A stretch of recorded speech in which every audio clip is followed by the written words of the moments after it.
रविवार को रायगढ़ के KMT कॉलेज में महिला दिवस मनाया गया। इसमें तमाम महिलाओं ने एक सुर में महिलाओं के सशक्त करने की बात कही। MHM के नोडल मोनिका इजारदार ने इस अवसर पर स्पेशल बच्चों को सैनिटरी पैड का वितरण किया। हमने उस कार्यक्रम में आए तमाम महिलाओं से बात की। हमने ये जानने की कोशिश की कि महिलाएं महिला दिवस के बारे में क्या सोचती हैं। आज यहाँ वीमेंस डे का आयोजन किया गया है। दरअसल ये जो अंतर्राष्ट्रीय महिला दिवस है वो 8 मार्च को होता है, लेकिन 8 मार्च को ही होली का त्यौहार आ गया है। इसलिए आज ये प्रांगण है KMT कॉलेज का, KMT गर्ल्स कॉलेज का, और यहीं पर इसका आयोजन किया गया है। यहाँ जो उपस्थित महिलाएं हैं सभी धुरंधर हैं और सभी ओहदेदार हैं ज़्यादातर, और इन्हें ज़्यादा सशक्त करने की ज़रूरत किसी को महसूस नहीं होती है। और यहाँ महिला सशक्तिकरण के लिए ये लोग मौजूद हैं। पूछते हैं कि और कितना ज़्यादा सशक्त होने की ज़रूरत महिलाओं को है कि वो बेहतर कर सके, या अभी जो भारतीय समाज में महिलाओं की स्थिति क्या वैसी ही है जैसे पहले थी। ये सुरेशा चौबे मैडम है और ये एडिशनल SP हैं ये यहाँ पे, और वो सबसे बड़े ओहदेदार हैं, सबसे ज़्यादा पावर में हैं, तो उनसे ज़्यादा पूछना बनता है। मैम ये जी थैंक यू वेरी मच। आप जो शब्द कह रहे हैं सशक्तिकरण की आवश्यकता हमें शैक्षणिक रूप से, राजनीतिक रूप से तो बिल्कुल भी नहीं है, पर निसंदेह पारिवारिक रूप से सशक्त करने की आवश्यकता है, क्योंकि परिवार ही वो प्रथम जगह है जहां बच्चा या बच्ची का जन्म होता है। तो वहां पर ये सिखाने की ज़रूरत है कि जितनी महत्वपूर्ण बेटियां हैं उतने महत्वपूर्ण बेटे भी हैं, और जो काम बेटियों को करना है वही सिखलाई बच्चों को भी देना है, ताकि वो एक इक्वालिटी आ सके। क्योंकि नॉर्मली जब एक लड़का और लड़की घर में होते हैं तो माँ या बाप बेटी को बोलेंगे कि पानी लेकर आओ, या कोई आया है तो दरवाज़ा खोल दो, या खाना बना दो, चाय बना दो। ये चीज़ें लड़कों को नहीं सिखाई जाती है।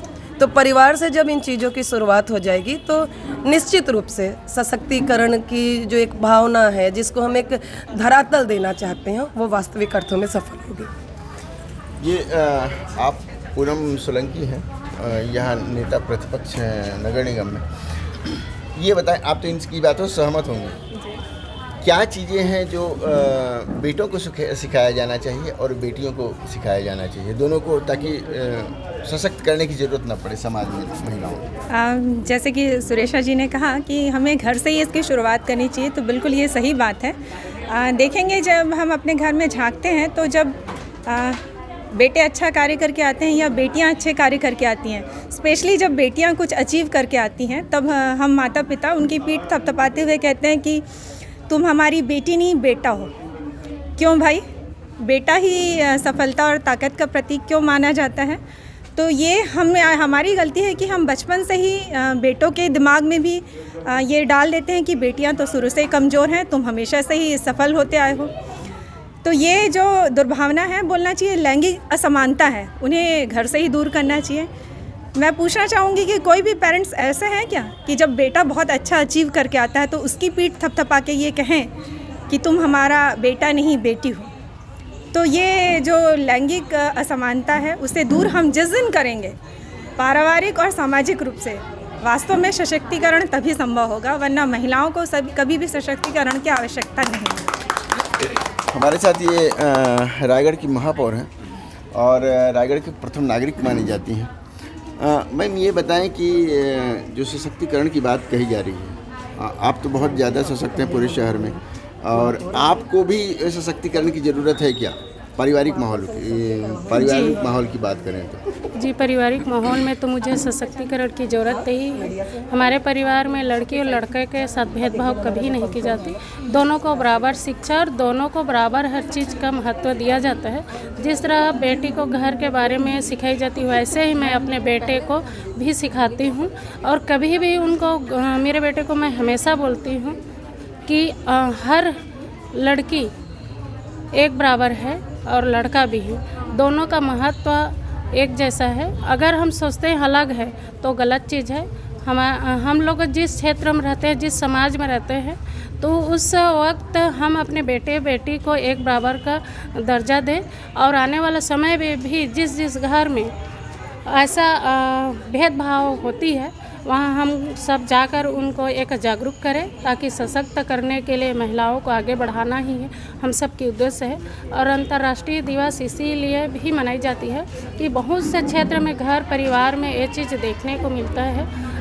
दूसरी जगह तो मैं नहीं बोलूँगी, मेरे मायके में ही मेरे भतीजे का 4 लड़की हुई, तो उन्होंने इतना परिवार बढ़ा लिया कि एक लड़का का आशा रखते रखते 4 बेटियों को पीछे छोड़ गए और बेटे का वो आस जगाए। आज उसके घर में बेटा हुआ, उसका जैसे कि छठी किया गया और बेटी को नहीं किया गया। तो ऐसे जगह में हमें जागरूकता लानी है कि बेटी और बेटा एक जैसा है।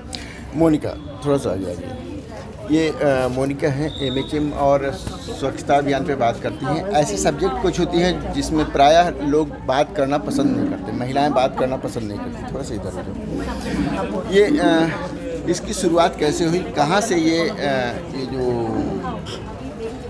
प्रेरणा कहाँ से मिली कि इन सब चीज़ों पे बात करनी चाहिए और आगे आना चाहिए इन सब चीज़ों के लिए? असल में जब हम व्यक्तिगत स्वच्छता को लेकर बात करें तो सबसे बहुत ज़रूरी जो बात होती है कि महिलाओं को माहवारी के ऊपर बात करने पे भी खुद महिलाओं को भी इस पे शर्म महसूस होती है। तो हम लोगों ने देखा इसे शर्म की वजह से हमारे जो ज़िले का जो प्रतिशत था माहवारी को लेकर के वो बहुत डाउन था। 30% में हमारा जो पूरा ज़िला था जो माहवारी स्वच्छता के ऊपर जागरूक था।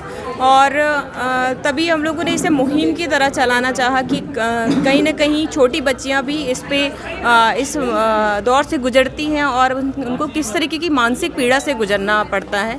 हम लोगों ने चिन्हांकित भी किया कि बहुत छोटी बच्चियों को भी इस दौरान उन्हें प्रथम जो ज्ञान है वो नहीं मिल पा रहा है। तो हम लोगों ने सोचा कि कहीं ना कहीं जब इस बात को हमने पूर्व कलेक्टर के सामने भी रखा और जब सर ने कहा कि आप खुलकर इस विषय पर चर्चा करें और कई सारे अवेयरनेस कैंपेन भी किए, तब हम जाकर के जब इन माहवारी स्वच्छता के ऊपर बात करते थे तो पुरुषों के जो सर तो नीचे होते ही थे, बट महिलाओं की भी सर शर्म से नीचे हो जाते थे। तो हमने सिर्फ उन्हें ये कहा कि यह एक सिंपल शारीरिक प्राकृतिक प्रक्रिया है और व्यक्तिगत स्वच्छता के लिए ये सर्वप्रथम बहुत ज़रूरी है।